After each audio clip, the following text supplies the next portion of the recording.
ममता बॅनर्जी आणि कपिल सिब्बल यांनी अतिशय धक्कादायक खुलासे केलेत. नेमकं असं काय सांगितलंय, कोणते पुरावे दिले, आपण या व्हिडिओमधून पाहणार आहोत. चॅनलवरती नवीन असाल तर सबस्क्राईब करायला विसरू नका. पश्चिम बंगाल 2026च्या निवडणुकांनंतर देशामध्ये मोठा राजकीय वाद सुरू झालेला दिसतोय. या निवडणुकीच्या निकालापेक्षा सर्वात जास्त चर्चा होत आहे तिथे झालेल्या मतदान प्रक्रियेवरती. 27 लाख लोकांचे मतदान यादीतून नाव वगळले. काउंटिंग सेंटरमधील वातावरण, ईडीच्या कारवाया आणि धर्माच्या नावावरती झालेल्या राजकारणावरती होत आहे.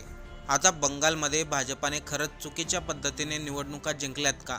पुढील काही मुद्दे ऐकल्यानंतर आपल्याला हे समजेल हे खरं आहे की खोटं आहे. याबद्दल कपिल सिब्बल आणि इतर विरोधी पक्षांनी अतिशय धक्कादायक असे खुलासे केलेत. सर्वात अगोदर चर्चा सुरू झाली ती मतदान यादीमधून नाव वगळल्याची. काही आकडे समोर आल्यानंतर विरोधकांनी गंभीर प्रश्न उपस्थित केलेत. ज्या ठिकाणी 5,000पेक्षा कमी मतदारांची नावं डिलीट झाली तिथे भाजपाचे 13 उमेदवार निवडून आले, तर तृणमूल काँग्रेस म्हणजे ममता बॅनर्जी यांच्या पक्षाचा एकही उमेदवार निवडून आला नाही. त्यानंतर ज्या मतदारसंघामध्ये 12 ते 15,000 लोकांची नावं कट केली गेली त्या मतदारसंघामध्ये भाजपाचे 50 उमेदवार निवडून आले, तर तृणमूल काँग्रेस यांचे फक्त 12 उमेदवार निवडून आले. आणि ज्या मतदारसंघामध्ये 30,000पेक्षा जास्त नावं काढून टाकण्यात आली त्या मतदारसंघामध्ये भाजपाचे 95 उमेदवार निवडून आले, तर तृणमूल काँग्रेसचे फक्त 45 निवडून आले. आता ममता बॅनर्जी यांचा असा प्रश्न आहे की ज्या मतदारसंघामध्ये सर्वात अधिक जास्त नावं कापली गेली त्या मतदारसंघामध्ये भाजपचे उमेदवार जास्त निवडून कसं काय आले? हा फक्त योगायोग आहे की यामागे काही वेगळं गणित आहे?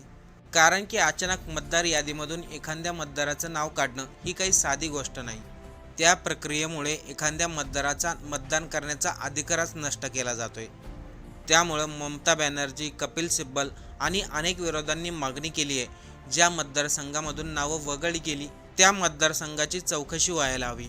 यानंतर सर्वात मोठा वाद सुरू झाला तो काउंटिंग सेंटरमधील वातावरणावरून. ममता बॅनर्जीने आरोप केले की काउंटिंग सेंटरमध्ये त्यांच्या पक्षाच्या उमेदवारांना मारहाण करण्यात आली. याशिवाय त्यांच्या पक्षाच्या उमेदवारांना बाहेर काढण्यात आलं, इतर पक्षाच्या उमेदवारांना आतमध्ये जाण्याची संधी देत होते. आता हे आरोप किती खरे आहेत किती खोटे आहेत हे तपासामध्ये स्पष्ट होईलच. पण जर अशा प्रकारचे आरोप होत असेल तर त्याचं सत्य बाहेर येणं गरजेचं आहे. कारण की निवडणूक आयोगाकडे प्रत्येक मतदान केंद्रावरील CCTV फुटेज अवेलेबल असते. 45 दिवसासाठी ते व्हिडिओ रेकॉर्डिंग ठेवले जातात. जर एखाद्या व्यक्तीने किंवा पक्षाने निवडणूक आयोगाकडे याचिका दाखल केली तर त्या CCTV फुटेजचा उपयोग होतो.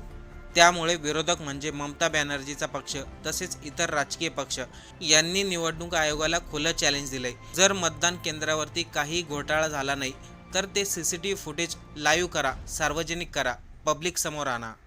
एवढंच नाही तर आणखीन काही गंभीर प्रश्न आहेत. काउंटिंग सेंटरमध्ये नेमकं नियंत्रण कोणाचं होतं? कारण की प्रत्येक राऊंडनंतर विरोधकांना माहिती दिली जायची, पण या ठिकाणी विरोधकांना कोणतीही माहिती दिली गेली नाही. म्हणजे मतदान प्रक्रिया गुप्तपणे का ठेवली गेली? काही नेत्यांनी सांगितलं की पूर्वीच्या निवडणुकामध्ये प्रत्येक राऊंडनंतर माहिती दिली जायची, पुढे कोण आहे, पाठीमागे कोण आहे. पण यावेळेस ही माहिती जाणून बुजून लपवण्यात आली.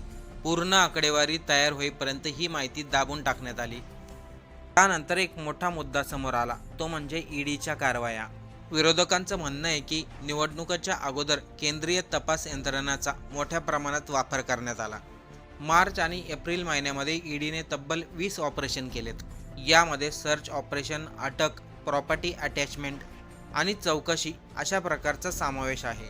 28 मार्च ते 19 एप्रिलपर्यंत या कालावधीमध्ये 50 ठिकाणी सर्च ऑपरेशन राबवण्यात आलं, असं कपिल सिब्बल यांनी सांगितलं. निवडणुकाच्या अगोदर अनेक लोकांना नोटीस पाठवण्यात आल्या.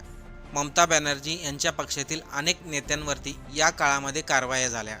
अनेक आमदारांच्या घरी आणि त्यांच्या बंगल्यावरती छापे टाकण्यात आले. आणि हे सर्व घडले निवडणुकाच्या काही दिवसा अगोदर. पुढे कपिल सिब्बल म्हणाले, धर्माच्या मुद्द्याचं बंगालमध्ये खूप मोठ्या प्रमाणामध्ये प्रचार करण्यात आला. काही भाषणामधून हिंदू मुस्लिमचा उच्चार देखील झाला. बंगालच्या सर्व हिंदूंनी एकत्रित या, भाजपला मतदान करा अशा प्रकारचे भाषणामधून घोषणा करण्यात आल्या.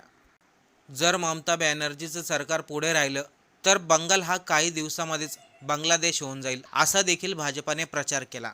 आता या विधानाचा अर्थ काय? विरोधकांचं म्हणणं आहे की भाषणामधून हिंदू लोकांमध्ये भीती निर्माण करण्याचा प्रयत्न झाला. भाषणामधून थेट असा संदेश देण्यात आला, जर बंगालमध्ये भाजपची सत्ता आली नाही तर बंगालमध्ये हिंदू राहणार नाहीत. इथे विरोधक म्हणतायत की या देशामध्ये हिंदू, मुस्लिम, शीख, साई, ख्रिश्चन हे सर्व अनेक वर्षापासून एकत्र राहतात. मग भाजप ज्यावेळेस प्रचार करते त्यावेळेस असं का म्हणत नाही, आपण सर्व एकत्र येऊ. एका बाजूला हिंदू मतं आणि दुसऱ्या बाजूला मुस्लिम मतं. या दोन्ही गोष्टी लोकशाहीसाठी धोकादायक आहे, असं काही विशेष तज्ज्ञ सांगतात. या कारणामुळे समाजामध्ये दुसऱ्यांच्या जातीविषयी राग वाढतो. लोक एकमेकांकडे संशयाने पाहू लागतात आणि अशा प्रकारच्या वातावरणामध्ये विकास, शिक्षण, रोजगार हे खरे मुद्दे पाठीमागे पडतात.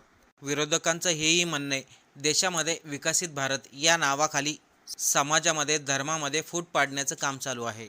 हिंदू वेगळे, मुस्लिम वेगळे, दलित वेगळे, ठाकूर वेगळे, म्हणजे एकंदरीत समाजातील प्रत्येक गट, प्रत्येक धर्म वेगळा करण्याचा प्रयत्न सुरू आहे. या सर्व आरोपांमध्ये किती तथ्य आहे, किती राजकारण आहे हे तपासामध्ये स्पष्ट होईलच. पण एक गोष्ट नक्की आहे, निवडणुकांनी अनेक गंभीर प्रश्न निर्माण केलेत. त्यामुळे ममता बॅनर्जी, कपिल सिब्बल तसेच अनेक विरोधी पक्ष या लोकांची मागणी आहे, ज्या ठिकाणी CCTV कॅमेरे बंद झाले होते त्याच ठिकाणी EVM मशीन ठेवल्या होत्या, तेथील CCTV फुटेज सार्वजनिक करावे. ज्या मतदार यादीमधून लोकांची नावं वगळली गेली त्या ठिकाणाची, त्या मतदार यादीची पुन्हा एकदा चौकशी व्हायला हवी. आता आपल्याला काय वाटतंय, जर मतदान यादीमधील नावं वगळली गेली तर त्याचा मतदानावरती फरक पडू शकतो का आणि एखाद्या पक्षाला त्याचा फायदा होऊ शकतो का? यावरती आपलं काय मत आहे कमेंट करून नक्की सांगा. आणि ममता बॅनर्जी यांनी लावलेल्या आरोपामध्ये किती तथ्य आहे